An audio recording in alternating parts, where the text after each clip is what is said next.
ನಮ್ಮದಲ್ಲ. ಮುಂಜಾನೆಯ ಸತ್ಯಕ್ಕೂ ಸಂಜೆಯ ಸತ್ಯಕ್ಕೂ ವ್ಯತ್ಯಾಸ ಕಂಡರೆ ತಪ್ಪು ನಮ್ಮದಲ್ಲ.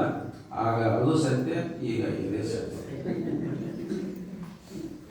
ಮುನಿಯುತ್ತಿಲ್ಲ ನಾವು ಎಂಥ ಸಂದರ್ಭಗಳಲ್ಲೂ, ಮುನಿಯುತ್ತಿಲ್ಲ ನಾವು ಎಂಥ ಸಂದರ್ಭಗಳಲ್ಲೂ ಮುನಿದರೆ ಸುಖವಿಲ್ಲ ಎಂಬುದನ್ನು ಬಲ್ಲೆವು.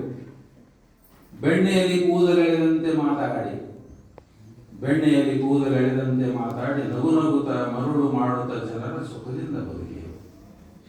ನಗು ನಗುತ್ತಾ ಮರುಳು ಮಾಡುತ್ತಾ ಜನರ ಸುಖದಿಂದ ಬದುಕಿಯು.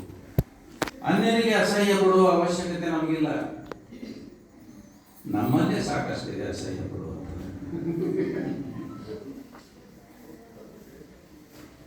ಮೋಸ ವಂಚನೆ ಈಗ ಜಗದ ನಿಯಮವಾಗಿರಲು, ಮೋಸ ವಂಚನೆ ಈಗ ಜಗದ ನಿಯಮವಾಗಿರಲು ಸಂಪತ್ತು ಗಳಿಸಿಯೂ 10 ಸಂತತಿಗೂ ಮುಗಿಯುವಷ್ಟು. ನಮ್ಮ ಬಣ್ಣನೆ ನಮಗೆ ಎಂದಿಗೂ ಮನಸ್ಸಿಲ್ಲ, ನಮ್ಮ ಬಣ್ಣನೆ ನಮಗೆ ಎಂದಿಗೂ ಮನಸ್ಸಿಲ್ಲ. ಒಂದಿಮಾಗದರಂತೆ ಜನರನ್ನು ಸಾಕಿಯು, ಒಂದಿಮಾಗದರಂತೆ ಜನರನ್ನು ಸಾಕಿಯೆವು.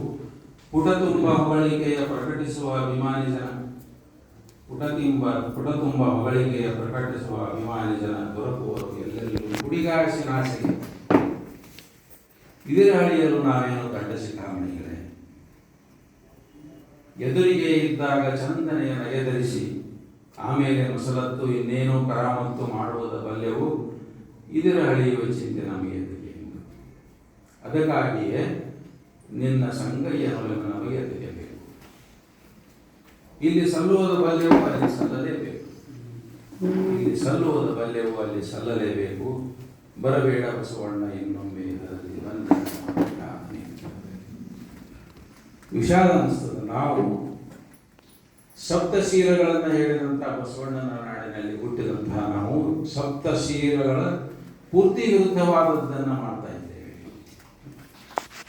ಅದಕ್ಕೆ ಈ ದಿನಗಳಲ್ಲಿ ಭ್ರಷ್ಟಾಚಾರ, ಕಳ್ಳತನ, ಕೊಲೆ, ಸೈಬರ್ ಅಪರಾಧಗಳು, ಮೋಸ, ವಂಚನೆ, ಬಲಾತ್ಕಾರ, ಯುದ್ಧ, ಅಸಹಿಷ್ಣುತೆ, ಅನೀತಿ, ಭಯೋತ್ಪಾದನೆ, ಎಷ್ಟೆಷ್ಟು ಭಾಷೆಯಲ್ಲಿ ಎಷ್ಟೆಷ್ಟು ನೆಗೆಟಿವ್ ವರ್ಡ್ಗಳಿವೆ, ಅವೆಲ್ಲವೂ ಕೂಡ ಇದ್ದಂತಹ ಈ ದಿನಗಳಲ್ಲಿ ಮತ್ತೆ ಮತ್ತೆ ಮತ್ತೆ ನಮಗೆ ಶರಣ ಚಿಂತನೆಗಳು ಪ್ರಸ್ತುತ ಆಗ್ತವೆ. ಶರಣರ ಚಿಂತನೆಗಳು ಮತ್ತೆ ಮತ್ತೆ ಬೇಕಾಗಿಸ್ತವೆ. ಲಿಂಗವ ಪೂಜಿಸಿ ಫಲವೇನು, ಲಿಂಗವ ಪೂಜಿಸಿ ಫಲವೇನು, ಸಮರತಿ ಸಮ ಕಳೆ ಸಮ ಸುಖವಿರದನ್ನ. ಸಮರತಿ ಗಂಡು ಹೆಣ್ಣಿನ ನಡುವೆ ಭೇದವಿಲ್ಲದಂತೆ ಇರುವುದು. ಸಮ ಸುಖ, ನನ್ನ ಸುಖಕ್ಕೂ ಅವನ ಸುಖಕ್ಕೂ ವ್ಯತ್ಯಾಸ ಇರದಂತೆ ಇರುವುದು.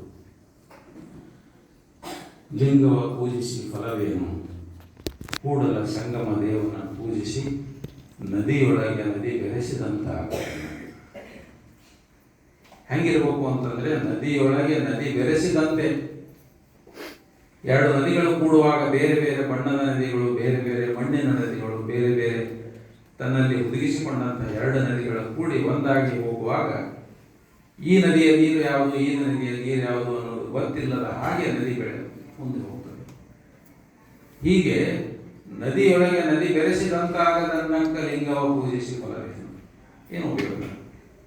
ಎಲ್ಲರೂ ಒಂದೇ ಅಂತ ತಿಳಿಯುವ ತನಕ ನಾವು ಏನು ಲಿಂಗ ಪೂಜೆ ಮಾಡಿದ್ರು, ಏನು ಸ್ಥಾವರ ಪೂಜೆ ಮಾಡಿದ್ರು ಕೂಡ ಏನೂ ಉಪಯೋಗವಿಲ್ಲ ಅನ್ನುವುದನ್ನು ನಾವು ಅರ್ಥ ಮಾಡಿಕೊಳ್ಳಬೇಕಾಗಿದೆ.